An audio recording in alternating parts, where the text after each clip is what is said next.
Okay, let's cover the box model. Sounds so fancy, but it's not. This is something that you might not use per se, but it's very important to know about. So all a box model is, again, I just have a div here with a h2ap and a button.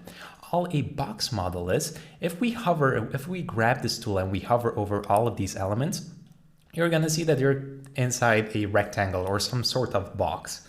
And even this, even the p tag, even the button has some sort of outline with like orange and different colors sometimes. As you can see on this button, if I zoom in, it has even green and everything. So what is that? Well, if we take a look, let's say on this text, here is the box model. The blue part of the box model is the element itself, so the text in this case, right?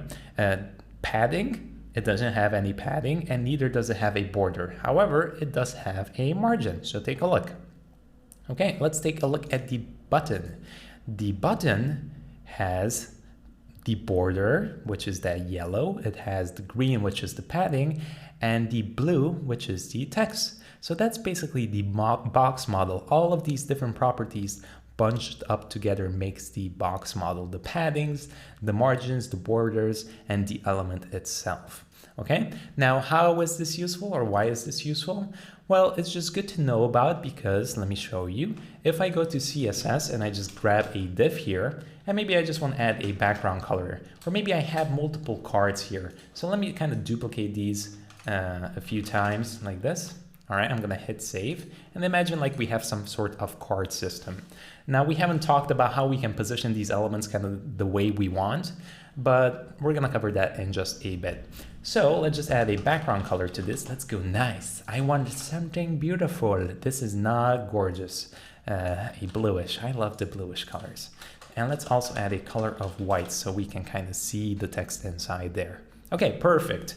So we have this. Okay, now what if I add and change the width of this? So maybe I just add a width of around, let's do 300 pixels, okay? So it's this size, perfect. Okay, what happens if I add a padding to this?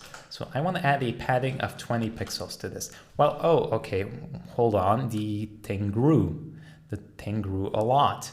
And sometimes this can be problematic because we might add paddings and margins in different places. Sometimes it might look good, but the problem is that the amount of pixels that our original box had has changed. So if we take a look on the div now, if we go over to the computed section here, you're gonna see that, all right, let's see, where can we see? The size, basically what I'm trying to tell you is that, look at this, the size of the div grew. So as you can see, it's 340 by 163 pixels. So that means that the padding that was added actually grew the element itself. So now our whole box is way bigger than we intended. And sometimes we might want to have some fixed amount of sizes for these things. And this might cause a lot of problem because I might calculate something that should be around 300 pixels, but if I add some padding to it, it's gonna grow. So as you can see, if I'll make something more dramatic for you, if I add something like 50 here, you're gonna see that it grows a lot. And let me just add the top bottom actually, like this. Let me add pixels here. So as you can see, if I increase the size, it keeps growing a ton. And I don't want that, I just wanna have this width precise here, okay? And we can also do this by, take a look, I'll give you another example. Maybe I add a width of 100% like this, okay? Perfect, let me close this up. But take a look, if I add a padding of 20 pixels, or actually we also had the margin, look, my scroll bar appeared. I don't want this to happen. I might just want to add some padding so the text is not stuck there like this. As you can see, it's stuck there. So I want to just add some padding. But now the element grew. So of course it's like 100% plus 20 padding, all right? So that's why we can scroll this way. So there is a good fix for this, and I highly recommend you to do this. What we're gonna do is we're gonna grab all elements and we're gonna remove all the basic stylings. So the body has some styling on it with margins, as you can see, and the H1 as well. So first of all, I want to get rid of those issues. By adding margin 0, as you can see, now we don't have those empty weird lines. Okay, so that's step number 1. Okay, let's also add a margin 20 to this, just so it's a bit more spacey. Let's just do top, margin top. I'm gonna do 20 pixels, okay? All right, there we go. That's what I want to have. Okay, we can still scroll because the padding affects it. And now what I want to do is also remove additional paddings from all the elements. Just because the reason why I'm doing this is because I don't want the box model and the elements itself to control how I design my things. I want to start from scratch and I want to add it myself. But here's the property that's going to change everything. We're going to say box sizing border box. And as you can see, now we cannot scroll anymore because everything that we add, all the paddings, all the borders that we add to our elements now are going to be contained within. So if we check right now, as you can see, the padding is going to be on the inside, just like that. If I remove this, take a look. If I remove this, then we can scroll again. And that's not what we want. But if we add this back, now we cannot, because take a look, the element size stays the same. So another way I can illustrate this is if I add a width of something very large. So let's do a width of 300 pixels. All right, 300 pixels, there we go.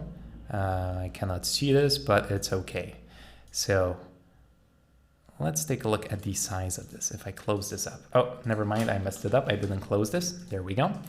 Now our element is 300 pixels long, exactly how I want. Even with the padding, it's not going to be a problem.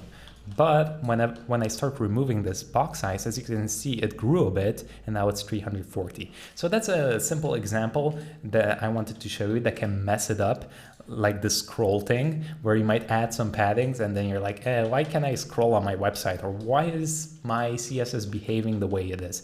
It's because the box sizing is set by default on content box, all right?